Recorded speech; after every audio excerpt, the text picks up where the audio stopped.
mungkin sebagian warga sudah banyak yang kenal. Saya mantan pacarnya Pak Iqmal, yang dulunya juga pernah menjabat menjadi wali kota. Maring Klaten sak keluarga numpak sepur. Cakep. 2024 aja kalian pilih Pak Purnomo. Cakep. Terima kasih.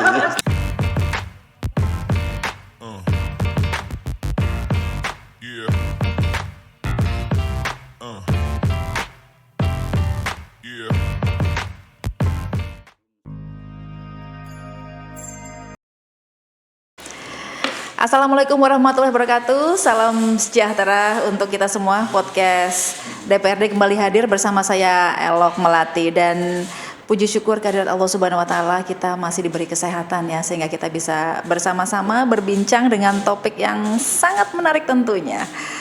Nah, sahabat podcast, kesehatan merupakan kebutuhan dasar bagi setiap manusia, baik manusia kecil, bayi, maupun lansia atau yang sudah tua. Bahkan yang sudah meninggal dan dalam kandungan pun kita memerlukan yang namanya kesehatan yang bagus, yang paripurna. Nah, bersama kita telah hadir dua narasumber yang luar biasa sekali. Beliau berdua ini adalah pemerhati, atau mungkin beliau ini sangat aware dengan kesehatan masyarakat Kota Tegal, dan udah hadir bersama kita anggota DPRD periode 2019-2024 Ibu Rosalina SHMH dan juga Bapak Purnomo SH. Assalamualaikum Pak Pur, Bu Rosa. Waalaikumsalam warahmatullahi wabarakatuh. Iya. Baik, Ibu Rosa, Pak Purnomo silakan bisa menyapa sahabat podcast terlebih dahulu. Bu Rosa atau Pak Pur silakan memperkenalkan diri secara langsung. Saya dulu Pak Pur ya. Siap, monggo. Terima kasih. Assalamualaikum warahmatullahi wabarakatuh. Selamat pagi, salam sehat untuk kita semuanya. Perkenalkan, saya Rosalina SIPMH dari fraksi PDI Perjuangan Kota Tegal. Untuk sementara saya menjadi anggota DPRD 2 periode, Luar biasa. dari Dapil Tegal Selatan, walaupun rumahnya sendiri itu saya ada di Tegal Barat. Oh iya. Iya, enggak apa-apa.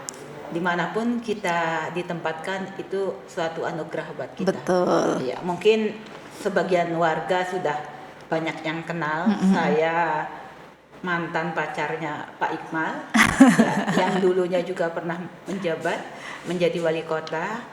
Punya 2 putri, 1 putra, 1 cucu. Wah, luar biasa. Iya. Punya cucu ya, Bu. Jadi ya. itu akibat bonus nikah muda. Oh, bonus nikah muda. Alhamdulillah. Terima kasih waktunya Mbak Elo. Ya, kesempatan ini mudah-mudahan bisa menambah motivasi diri, bisa menambah wawasan saya untuk lebih mengenal, juga memberikan pengenalan kepada masyarakat mengenai tema kita pagi ini, arti pentingnya kesehatan bagi kita semuanya. Iya. Terima kasih. Oke, silakan Pak Pur bisa berkenalan langsung. Terima kasih. Assalamualaikum warahmatullahi wabarakatuh. Salam sejahtera untuk kita semua. Swastiastu, Namo Buddhaya, salam kebajikan, Rahayu. Halo, selamat pagi menjelang siang kepada segenap sahabat podcast DPRD Kota Tegal.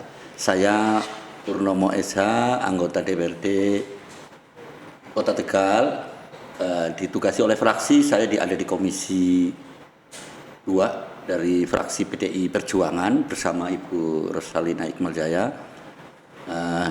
Yang pertama dulu di Komisi 1, 2 tahun setengah kemudian ada ruling, saya di Komisi 2 sekarang. Kebetulan membidangi atau bermitra dengan urusan kesehatan ini, Iya, kesehatan. Dan saya, istri saya masih satu-satunya. Kemudian dulu mantan ini sekwan ya, pernah di sekwan ya, melayani DPRD. Iya. Sekarang melayani DPRD tapi di rumah. Kemudian anak saya dulu 3 tapi dipanggil Allah Yang Maha Kuasa 1, di nomor 2, sehingga 1 di Jakarta, dua-duanya di Jakarta. Yang nomor 3 putri, dan saya punya cucu 3 orang. Demikian, halo.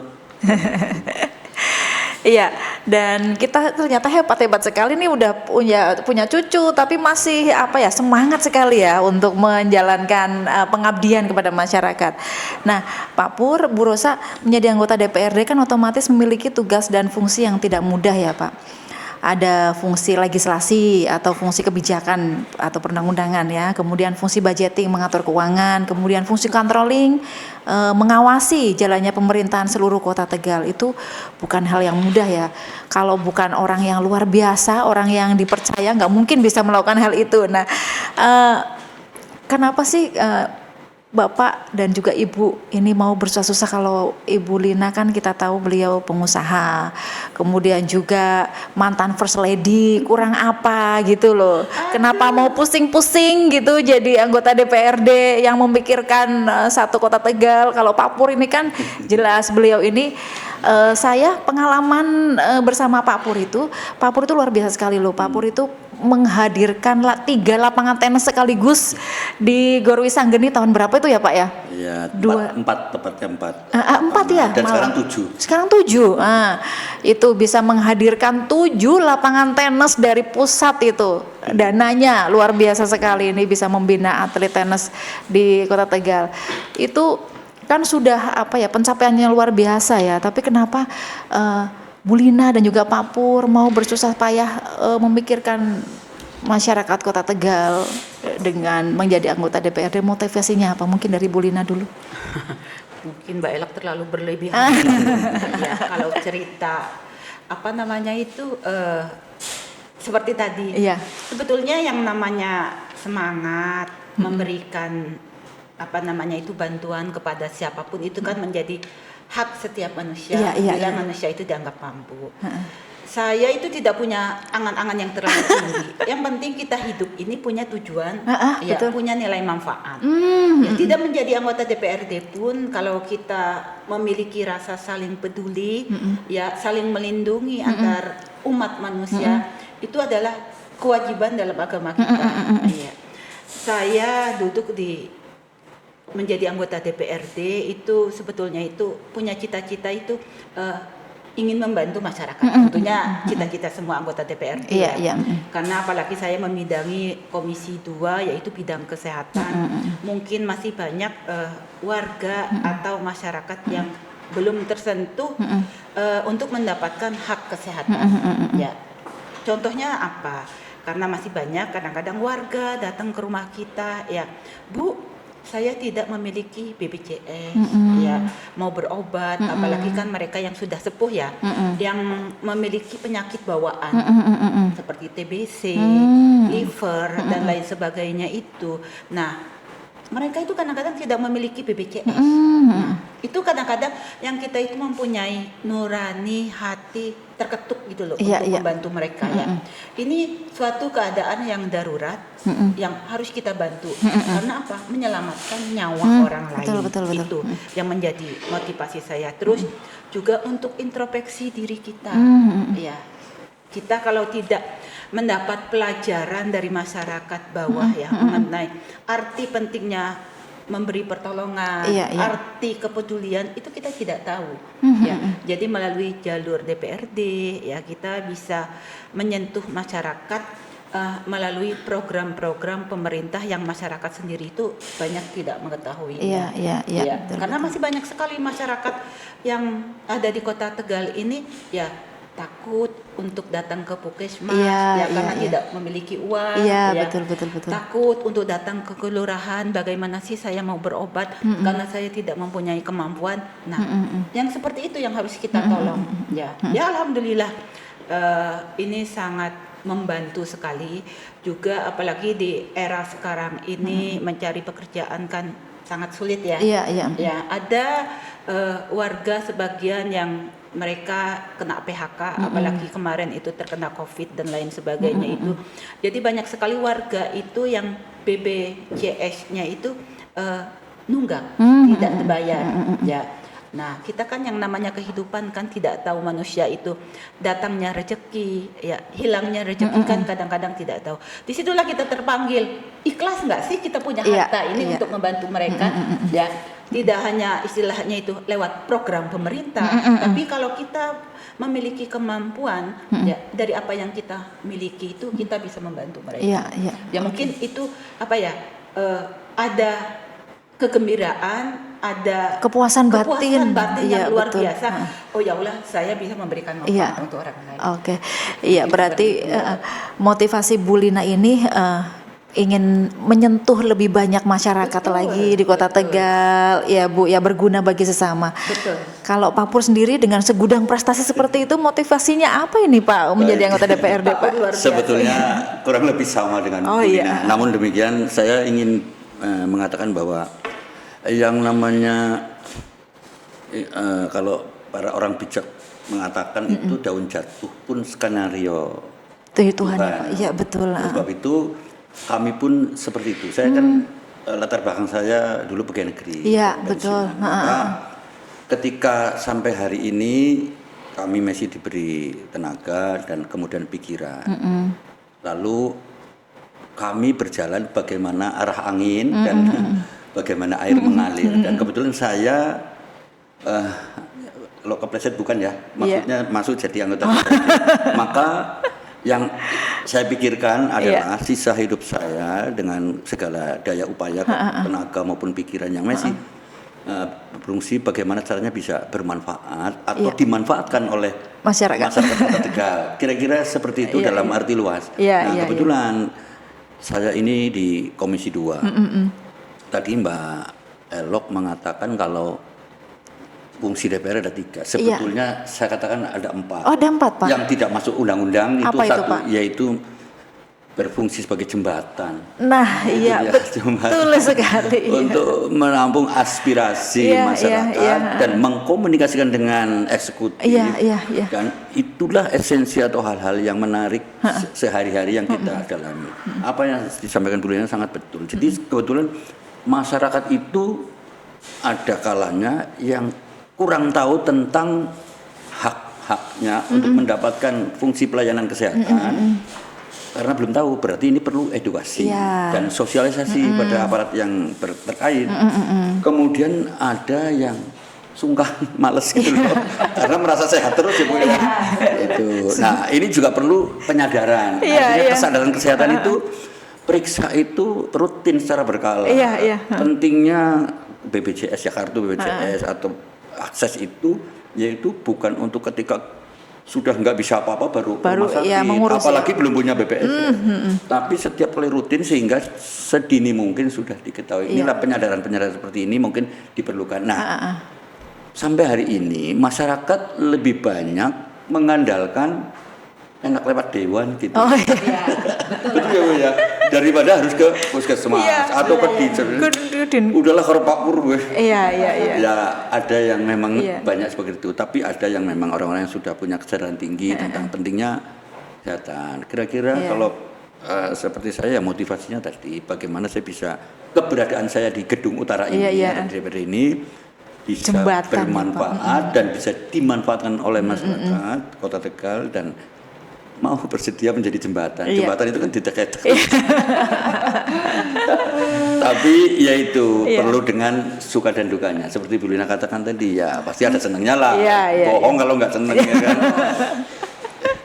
Jadi intinya antara suka dan duka itu kita manage dengan baik. Yang penting goalnya atau outcome-nya itu dirasakan masyarakat dengan keberadaan kami di ini. Saya kira begitu Mbak. Baik, ini menarik sekali ya sahabat podcast. Ternyata mereka berdua ini bersedia bersusah payah karena beliau berdua, Pak Pur maupun Bu Lina ini mempunyai rasa ingin bermanfaat untuk warga masyarakat Kota Tegal. Kita akan kembali lagi bersama Bu Lina dan juga Pak Pur masih di podcast DPRD setelah yang satu ini.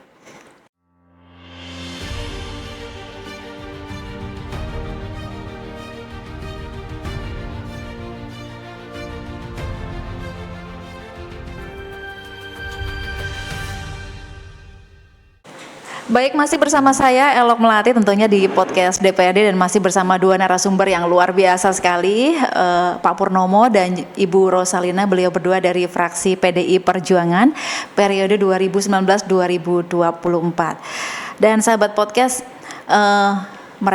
beliau berdua ini setelah duduk menjadi anggota DPRD kan pasti nih menghadapi langsung masalah-masalah kesehatan di masyarakat. Pak Pur, Bu Rosa, dalam pandangan Bapak atau Ibu, masalah kesehatan di Kota Tegal ini sudah bisa teratasi belum dengan diterimanya penghargaan UHC yang diterima oleh pemerintah Kota Tegal? Mungkin Pak Pur dulu, silakan. Terima kasih, Mbak Elo. Yang pertama, dengan adanya penghargaan yang diterima oleh pemerintah Kota Tegal, kalau tidak salah oleh Kemendagri ya, Iya. tentang UHC ini patut diapresiasi lah. Nah. Artinya pemerintah ini betul-betul Serius. untuk menangani bidang kesehatan. Karena sebagaimana program pemerintah pusat ini di bawah kepemimpinan Presiden Jokowi ini, ya memang UHC itu sangat penting yang diselenggarakan oleh BPJS tentu saja sejak ada Undang-Undang Nomor 40 tahun 2004 kalau tidak salah itu.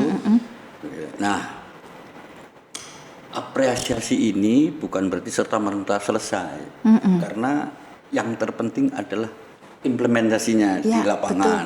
Begitu ya, Mbak? Iya, betul sekali, Pak. Implementasinya, kemudian outputnya apa, dan outcome-nya sejauh mana di masyarakat. Kalau saya perhatikan, untuk UHC sendiri, Dewan juga sangat berperan, karena ini tentu saja ini kerja pemerintahan. Iya. Ya kan, dalam hal ini DPRD melalui Komisi 2 dan Badan Anggaran yang membahas tentang alokasi anggaran untuk UHC sendiri. Kota Tegal kalau tidak salah sudah 97% dari ya, 95 targetnya ya. Harapannya kan bisa 100% di 2024. Nah, kemudian anggaran itu sendiri di 2023 kalau tidak salah itu 37 ya, yang murni 32 miliar, yang 5 miliar nanti pada upahan. Nah, ini bentuk dorongan dari kami anggota DPRD ya, tentang kesehatan masyarakat begitu penting. Karena UHC ini yang saya ketahui adalah kepedulian, cakupan ya, cakupan sistem penjaminan atau sistem penjaminan kesehatan yang memastikan segenap warga negara, warga masyarakat dalam populasi memiliki akses yang adil terhadap pelayanan kesehatan baik dari promotif, preventif, kuratif dan rehabilitatif, dan itu semua harus dimiliki oleh masyarakat. Iya. Memang kalau kita perhatikan ada 3 aspek penting di dalam UHC ini, yaitu ini kan pengamalan sila kelima dari Pancasila ini, keadilan sosial bagi seluruh masyarakat Indonesia. Ada aspek perlindungan ini terhadap warga. Yang kedua adalah aspek gotong royongnya ini, karena kan ada yang mandiri, ada yang bergerak. Semua bentuk dari gotong royong. Ini ciri khas dari Pancasila ya, dan melalui Pancasila. Kemudian yang ketiga adalah pendisiplinan. Warga tadi ada yang masa bodoh tadi, orang usah nggak merasa sehat terus. Ketika terkapar baru bingung, BPJS nggak ada. Lah ini kan memang perlu diperhatikan. Jadi sekali lagi bahwa UHC ini sangat penting karena menjangkau semesta ya, artinya menjangkau sampai ke keseluruhan masyarakat. Hanya berkat TP saja sudah bisa mendapat pelayanan. Ya, ini penting sekali. Jadi hanya memang perlu pengawalan. Ya, ini tugas kami juga di lapangan itu seperti apa. Sekaligus saya ingin berpikir bahwa jangan hanya di 2023 dianggarkan sekian. Nanti kalau 2024 kemudian tidak ada, lalu bagaimana? Ya kan? Nanti kembali ke laptop, ya kan? Nah, ini ada peluang-peluang. Jadi intinya gini, bahwa lembaga-lembaga terkait dalam arti Dinkes, Dinsos ini harus berproaktif. Dia harus punya kinerja secara terintegrasi agar pelayanan itu begitu bayi pecotot lahir itu sudah ada daftar akte kelahirannya, sudah masuk BPJS, sudah. Ini harapan kami seperti itu. Jadi kalau ada konektivitas atau integritas itu sangat bagus sekali, mempercepat pelayanan. Kemudian seperti Dinkes dan Dinsos pun kami dorong lah, katakanlah ini kritik membangun, itu harus proaktif menyengget katakanlah bahasa anggaran-anggaran APBN ya, terutama seperti JKN dan sebagainya, karena pelayanan kesehatan itu kan jaminannya ada yang dari pusat, ada yang dari DPD. Kemudian satu lagi, apa itu, Pak? ada dari CSR.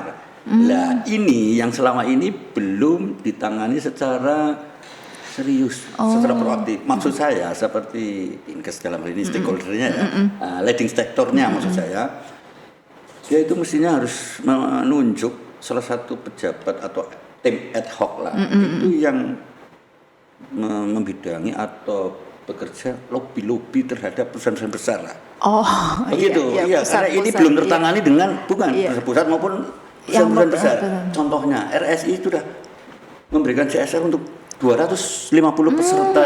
Ini kan bagus sekali. Iya.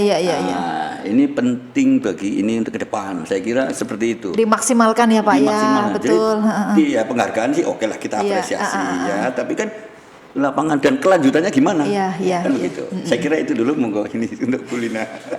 Ya silakan Bu Lina bisa menambahi mungkin Bu. Ya, terima kasih Pak Pur, Mbak Elok. Tadi luar biasa Pak Pur udah menyampaikan secara jelas dan gamblang ya bahwa UHC itu ya sangat penting sekali ya, karena apa? Itu suatu program yang dicanangkan oleh pemerintah pusat yang bisa memberikan pelayanan dasar ya kepada manusia. Kita melihat di Kota Tegal sendiri ya, memang UHC sudah diberikan kepada masyarakat ya. Tapi kita juga harus minta pengertian daripada masyarakat ya. Kadang-kadang kan masyarakat ini banyak yang merasa mampu tapi pengennya itu mereka Gratis. juga secara pelayanan kesehatan pengennya secara gratis ya. Jadi akhirnya apa? Program-program seperti ini yang tidak tercapai secara maksimal. Ya, jadi mohon juga di samping pemerintahnya juga Proaktif ya. ya masyarakatnya juga.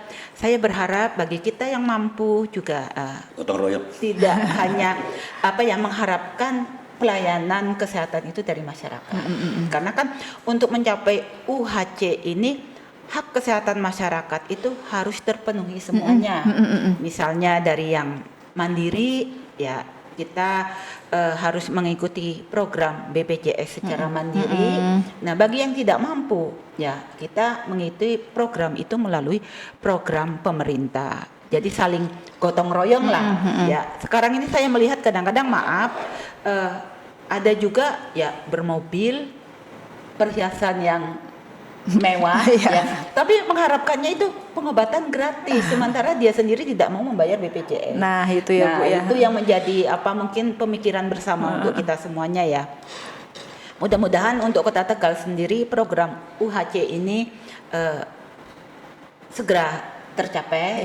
Terus dinas terkait juga disampaikan oleh Pak Pur tadi, dari dinas kesehatannya, dari dinas sosialnya mungkin bisa mendata memberikan pelayanan yang baik khususnya bagi masyarakat yang benar-benar tidak membutuhkan. mampu. Iya, seperti itu.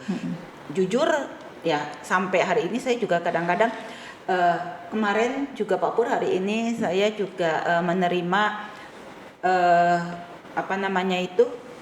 minta dibikinkan BPJS itu ada 37 iya SKTM yang hari ini tim saya untuk bisa menyampaikan ke dinas kesehatan. Ya itu memang benar-benar warga yang tidak mampu. Iya.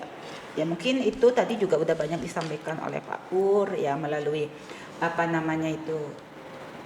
program DPRD ya Pak Pur ya, apalagi saya Bu Rosalina Pak Pur yang membidangi kesehatan. Yang juga menjadi jembatan bagi masyarakat ya.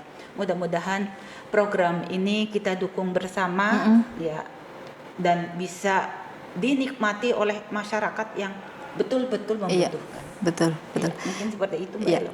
Iya baik, tadi ya Pak Pur ya, perlindungan, kemudian gotong royong, pendisiplinan. Nah itu kan mungkin salah satu fungsi DPRD nanti di situ ya Pak ya, pengawasan tadi biar kayak nggak seperti yang Bu Rosalina tadi bilang tidak tepat sasaran, kemudian tadi ada yang benar-benar tidak mampu itu baru dibantu DPRD, pemerintahnya sendiri tidak mau menyortir data benar-benar mana yang tidak mampu, mana yang seharusnya tidak dibantu, yang harus mandiri begitu.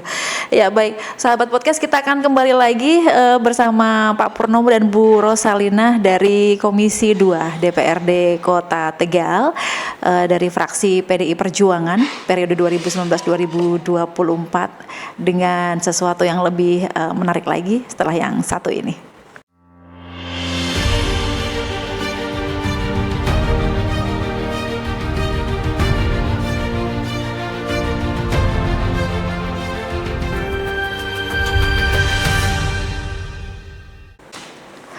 Baik, kembali lagi bersama podcast DPRD bersama Ibu Rosalina dan juga Bapak Purnomo, anggota DPRD fraksi PDI Perjuangan 2019-2024, dan bersama saya Elok Melati. Bapak dan Ibu, ini terkait dengan penanganan kesehatan warga nih, mungkin ada pengalaman yang mengesankan yang dialami Bapak dan Ibu. Silakan Bapak Purnomo dulu. Baik, kalau pengalaman mengesankan sih ya banyak sekali. Oh, banyak sekali. Yang kaitannya dengan kesehatan ya. BPJS maupun kesehatan. Ada rekan dewan lah, nggak perlu saya sebut namanya, mengatakan kita di dewan, wong susuben maring dewan. Susuben tapi. Jadi apapun itu dia lebih nyaman, lebih enak ke dewan. Nah, suatu ketika memang itulah yang harus kita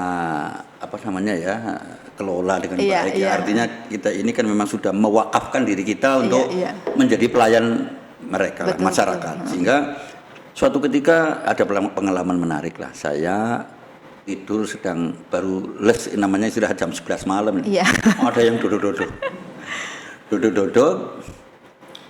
Ada 2 orang laki-laki, keluarga Langon. Langon tuh berarti di RW 5 Kelurahan Slerok di sana, di minimarket Ketimot. Pak Pur, ini saya bawa orang apa? Itu dia pegawai mobiler tapi di Jakarta. Di Jakarta ini pulangnya terlambat. Lah terlambat kenapa? Saya kan bingung. Iya. Istrinya di rumah sakit Teksin, di rumah sakit Mitra Siaga. Anaknya sudah diambil. Saya kan nggak ngerti nih, anaknya sudah diambil. Diambil apa? Bayar 1,5 juta, tapi sudah meninggal. Lah terus istrinya nggak boleh diambil, ditahan. Kenapa? Pun bayar 1,5 juta, 2 juta lagi. Seperti itu. Jadi anaknya meninggal, ceritanya melahirkan.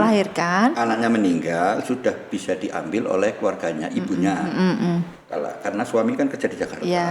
Dengan biaya 1,5 juta. Istrinya nggak boleh diambil. Oh, nggak boleh dibawa pulang? Nggak boleh dibawa pulang karena harus bayar 2 juta. Ditahan. Lah dia kesini, bagaimana Pak Dewan gitu. Seperti itu kan. Nah, oke.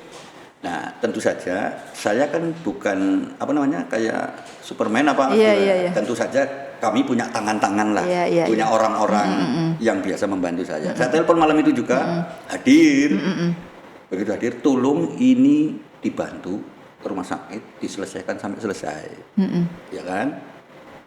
Nanti kalau sudah selesai laporan, kemudian siapa? Langsung ke rumah sakit. Nggak tahu jurus apa, bisa diambil. Sulapan 30 menit kemudian berdering telepon. Pak Pur, beres. Terus gimana? 0 rupiah, alhamdulillah. Ya itu kira-kira gitu. Nah ini yang begini itu tidak hanya satu, banyak. Ada lagi yang diambil di rumah sakit karena tidak punya BPJS. Nah ini kedisiplinan warga, kesadaran tentang itu begitu terkapar masuk rumah sakit, sampai orang yang tak mintai bantuan untuk mengawal itu sampai berdiplomasi, berdebat bahwa ini orang terlantar. Diterlantarkan agar bebas dari biaya karena tidak punya itu semua. Ada kalanya seperti itu. Ini bentuk kreativitas saja. Yang penting goalnya masyarakat itu tertolong. Nah, kemudian berikutnya baru diuruskan BPJS dan KIS-nya dan selesai sampai sekarang. Alhamdulillah sudah pada punya BPJS dari hari ke hari sudah makin bertambah. Itulah kira-kira pengalamannya. Jadi yang namanya jadi anggota DPR itu ya ada sukanya kalau saya didampingi Pak Anto. Ini ya, tapi kan ya dukanya bukan duka sih ya seninya kan kadang-kadang ada seperti itu. Malam-malam duduk ya harus bangun, ya harus melayani. Kira-kira jadi 24 jam gitu. Itu pengalaman menarik sekali ya. Kalau Bu Rosalina mungkin ada pengalaman yang mengesankan Ibu. Mungkin pengalamannya nggak jauh beda ya sama Pak Purnomo ya rata-rata ya seperti itu tadi, benar disampaikan oleh Pak Purnomo, ya kita ini ya harus mewakafkan diri kita buat warga banyak sekali pengalaman yang mungkin tidak bisa saya ceritakan satu persatu. Pernah juga saya membawa pasien sakit jiwa. Pasien sakit jiwa Bu? Ke Magelang. Bu. Itu 3 saudara semuanya itu sakit jiwa. Nah itu kan bagaimana solusinya? Saya harus memberikan obat penenang juga kepada si pasien itu. Tidak mau kan takut dia ngamuk di Iya, dalam iya. apa namanya itu Pas perjalanan ya, ambulannya Pak. ya. Jadi kita juga harus memberikan obat penenang yang kadang-kadang hal seperti itu tuh tidak disediakan oleh rumah sakit. Iya. Tapi senang saya apa ya dalam hal ini mungkin kalau kita bisa membantu, materi itu bukan jadi faktor utama Iya. ya Mbak Elok ya. Nah itu terus ya disampaikan Pak Pur tadi ya, kadang-kadang rumah kita juga diketok ya, tidak melihat waktu, ya itu juga menguji kesabaran kita juga ya Luar Mbak. biasa Tapi ini. luar biasa Mbak Elok. Ya itulah apa namanya itu apa ya tantangan buat Iya, kita. iya. Pernah suatu hari saya itu menolong ibu-ibu melahirkan. Dia apa namanya itu punya kakaknya itu umur 4 tahun. Setelah adiknya lahir, lucunya itu si kakaknya itu minta namanya Rosalinda. Oh, Rosalinda. Saya mau namanya Rosalinda. Dan alhamdulillah sampai hari ini adiknya itu dikasih nama Rosalinda. Udah umur berapa Rosalinda yang itu, Bu? Itu sekitar umur 6 tahun. 6 tahun. Iya. Bisa jadi Itu wali kota. pengalaman yang luar biasa. Iya. Kadang-kadang apa ya?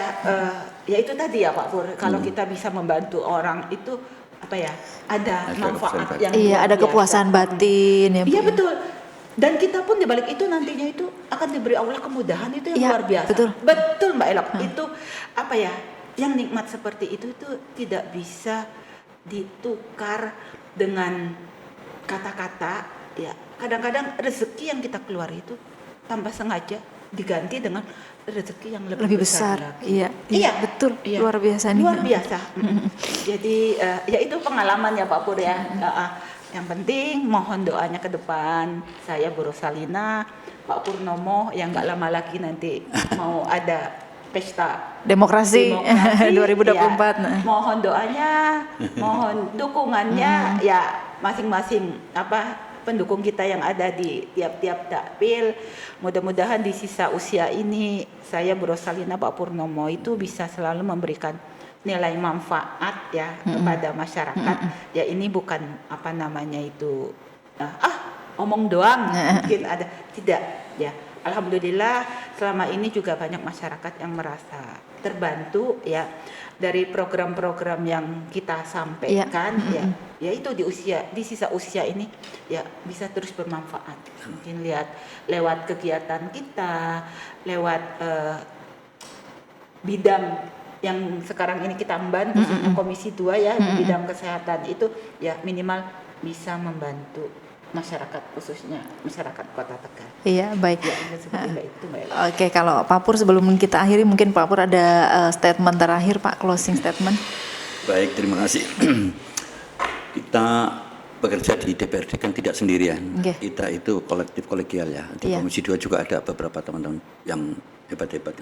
Oleh sebab itu barangkali ke depan pun bagi warga masyarakat lah kalau memilih anggota DPRD kan tidak sekedar orang yang berambisi untuk hanya bisa duduk. Itu sah-sah saja. Tapi warga harus cerdas lah. Satu suara itu kan bermanfaat. Iya, betul. Maka yang namanya politik itu kan identik dengan kepentingan. Maka kepentingan warga itu apa? Yaitu bisa diaplikasikan pada orang yang akan dipilih. Artinya memilih orang yang punya K3 nih, punya kapasitas, punya kredibilitas, ya punya integritas dan akseptabilitas ya kan. Jadi orang ini memang mampu dan punya wawasan dan layak duduk di situ karena bisa dipercaya. Ini harus pandai-pandailah memilih orang-orang menjadi anggota dewan. Oleh sebab itu saya ingin mengakhiri statement ini. Yang pertama yang berkaitan dengan kesehatan, bahwa kemajuan dan kemakmuran sebuah negara dalam ini termasuk Kota Tegal lah, kan di dalam kota. Negara itu kan manakala warga negaranya itu terampil dan produktif seperti Jepang itu loh ya. Dan untuk bisa terampil dan produktif itu orangnya harus sehat. Betul kan ya. Betul. Sehat itu kan mahal. Makanya jangan sampai sakit. Upayakan tetap sehat. Dan kalaupun sampai sakit, pemerintah sudah menjadikan UHC tadi. Jadi semua bisa dihasilkan. Maka untuk bisa tetap sehat, tidak sakit itu mari kita belajar hidup berpola sehat. Pola hidup sehat ya Pak pola hidup sehat. Dan yang terakhir pesan khusus untuk Purnomo Esa ini. Apa itu Pak? Maring Klaten sak keluarga numpak sepur. Cakep. 2024 aja kalian pilih Pak Purnomo. Cakep. Terima kasih. Ya baik sahabat podcast, seru sekali ya perbincangan kita dengan Pak Purnomo dan juga Ibu Rosalina tentang kesehatan yang ada di Kota Tegal, dan mudah-mudahan Pak Pur dan juga Bu Rosalina selalu sehat. Amin. Tadi Bu Terima Rosalina kasih, Mbak Ella. sudah closing statement ya Bu ya. Saya nggak pinter berpantun. Oh nggak pintar berpantun. Pesan saya buat masyarakat ya, suatu negara akan maju itu bila masyarakatnya itu cerdas dan sehat. Oke, ya baik. Dan semoga Pak Pur dan juga Bu Rosalina tetap sehat, bisa dipercaya Amin. masyarakat, kemudian Amin. meneruskan pengabdian yang selama ini sudah dijalankan dengan baik supaya ke depan Kota Tegal lebih baik lagi. Baik sahabat podcast, demikian podcast kita hari ini, dan kita akan bertemu kembali di podcast DPRD kesempatan yang lain dengan topik bahasan yang lebih menarik lagi. Saya Elok Melati, sampai jumpa. Wassalamualaikum warahmatullahi wabarakatuh. Waalaikumsalam warahmatullahi wabarakatuh. Waalaikumsalam.